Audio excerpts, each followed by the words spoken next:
दी है। महाराष्ट्र हुकूमत को, महाराष्ट्र की पुलिस को 5 दिन का वक्त दिए थे। रामगिरी ने जिस तरह का बयान दिया था और उसकी वजह से जो बहुत नाराज़गी थी, गुस्सा था लोगों के अंदर, तकरीबन 60 के करीब FIRs रजिस्टर हुए हैं पूरे महाराष्ट्र में और महाराष्ट्र के बाहर भी। उसके बाद जो भारतीय जनता पार्टी का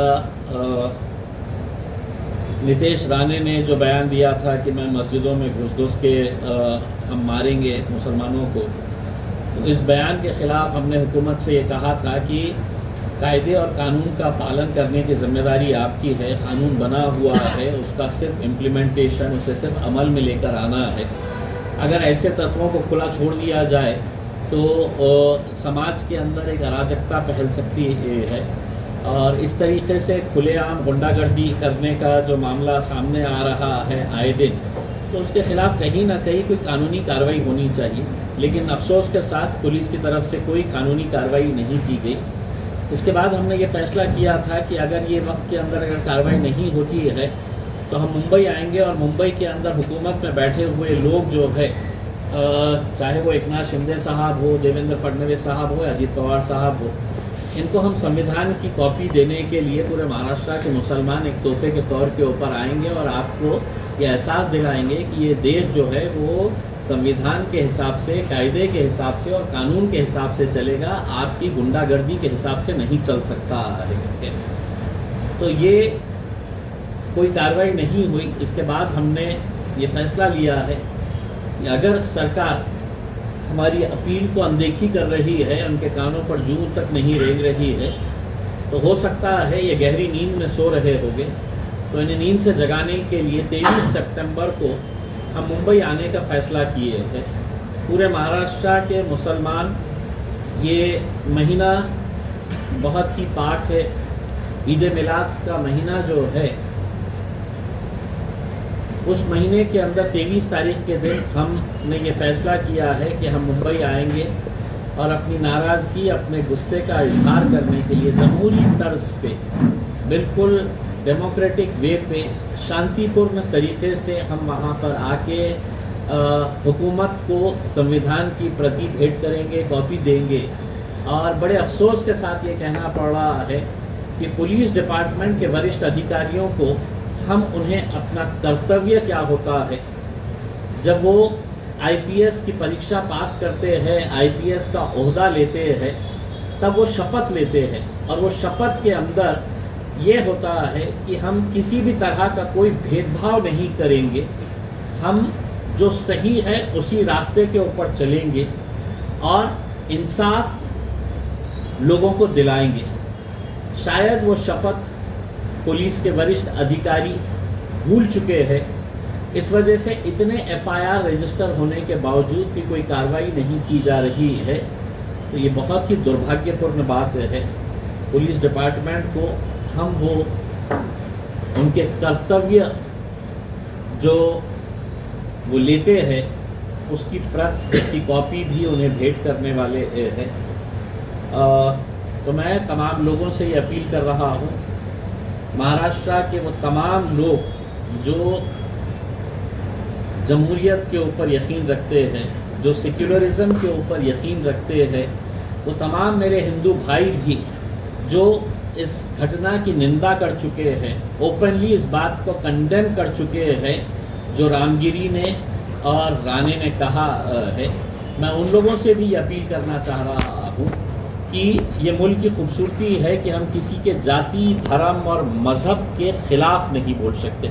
मैं मेरा मज़हब मान रहा हूँ, आप अपने धर्म के हिसाब से चलिएगा, लेकिन ऐसे जो तत्व, ऐसे जो समाज के अंदर दरारें और दीवारें पैदा करने का काम कर रहे हैं, उन्हें कहीं ना कहीं रोकने की ज़रूरत है। वो भी हमारे साथ शामिल होइए और हम हुकूमत को सिर्फ इतना बताएंगे कि अगर इस तरीके से तुम आकर ऐसे लोगों की पीठ थपथपाएंगे और कहेंगे कि नहीं, तुम्हें जो बोलना है तुम बोलो, तुम्हारे बाल को भी धक्का नहीं लग सकता है, तो हम 23 तारीख को आपको आकर बताना चाह रहे हैं कि आपका फ़र्ज़ क्या है, और आप कैसी हरकतें सिर्फ आपकी घटिया राजनीति की वजह से कर रहे हैं, ये हम संविधान की प्रत देकर आपको आपकी हकीकत से आगाह करना चाहते हैं।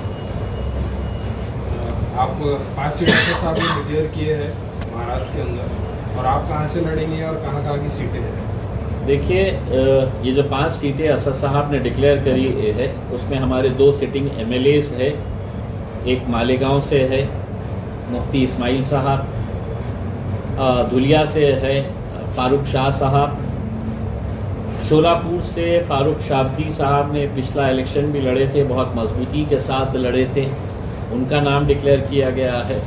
और हमारे मुंबई के अध्यक्ष रईस लश्करिया साहब के साथ औरंगाबाद से इम्तियाज़ जलील का भी नाम उन्होंने डिक्लेयर किए हैं। सीट कहाँ से लड़ी जाएगी ये अभी तय नहीं हुआ है। औरंगाबाद के अंदर तकरीबन 6 असेंबली कॉन्स्टिट्यूंसीज़ आती है, जिसमें से एक रिज़र्व कैटेगरी की है, 5 MLA की कॉन्स्टिट्यूंसी है जो औरंगाबाद के अंदर आती है, उसमें से कहीं पर भी लड़ाया जा सकता है। ये सर्वे चल रहा है और सर्वे के अंदर है तो जो भी फैसला होगा वो साहब डिक्लेयर करेंगे और इंशाल्लाह वहाँ से लड़ा जाएगा। मुख्यमंत्री ने अपने एक भाषण में कहा है कि लाड़की बहन योजना की वजह से दूसरी योजनाओं के ऊपर निधि के लिए फ़र्क पड़ा है देने के लिए।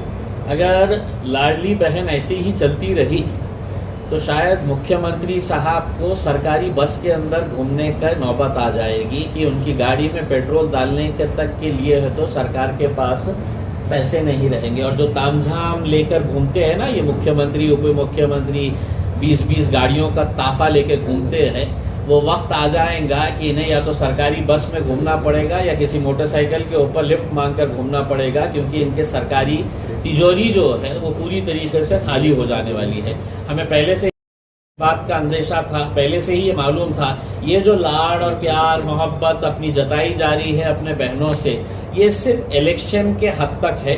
इलेक्शन ख़त्म और सारा लाड़ ख़त्म हो जाने वाला है। तो मैं मेरी बहनों से भी ये अपील करना चाहूँगा, जितना लाड़ करवा सकते हैं ये पीरियड के अंदर करवा लें, बल्कि इस हद तक करवा लें कि दिवाली का जब मौका आएगा तो अपने भैया से कहे कि भैया 1,500 में कुछ होने वाला नहीं है, थोड़ा और लाड़ कर लो, 5-5 हज़ार रुपये हमारे को दिवाली के मौके के ऊपर दे डालो, क्योंकि दिवाली के बाद सरकार का दिवाला निकलने वाला है। साहब, आपने एक हाथ बढ़ाया था महाविकास आघाड़ी की तरफ, दोस्ती का, अलायंस का, अब वो नहीं चाह रहे कि आपसे गठबंधन करे, तो अब इसके बाद क्या डिसीजन? मैंने एक हाथ नहीं बढ़ाया था, मैंने दोनों हाथ बढ़ाए थे और उनको कहा था कि आओ मेरे गले लग जाओ या मैं तुम्हारे गले लगने के लिए तैयार हूँ, लेकिन वो अभी तक उनके तरफ से कोई फैसला नहीं आया है।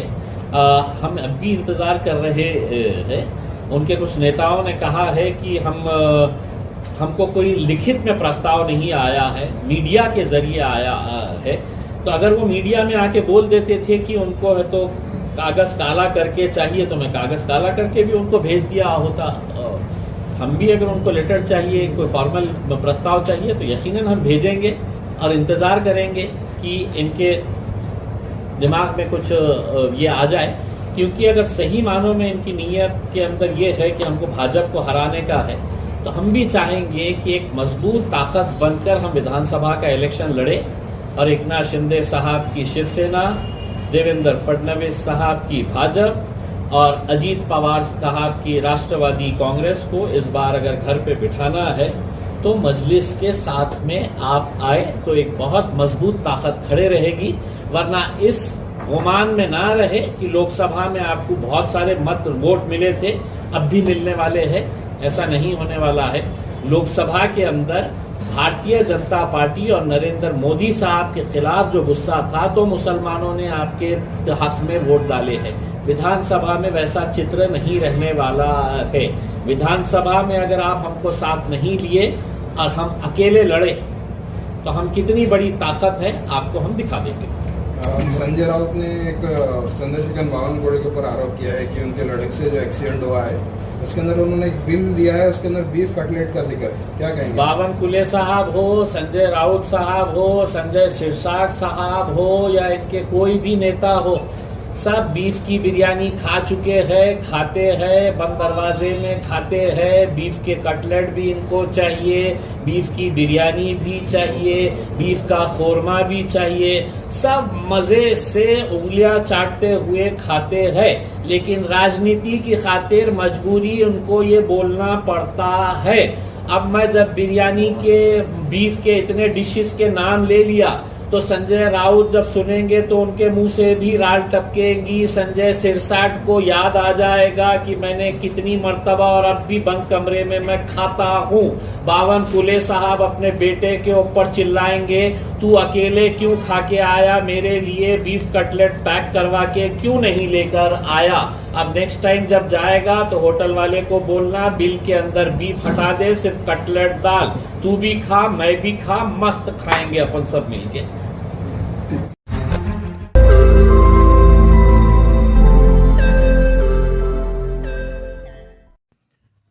रोज नई खबरों को देखने के लिए हमारे औरंगाबाद समाचार चैनल को सब्सक्राइब कीजिए और नोटिफिकेशन पाने के लिए हमारे बेल आइकन को दबाइए ताकि हर खबर की नोटिफिकेशन आपको मिलती रहे।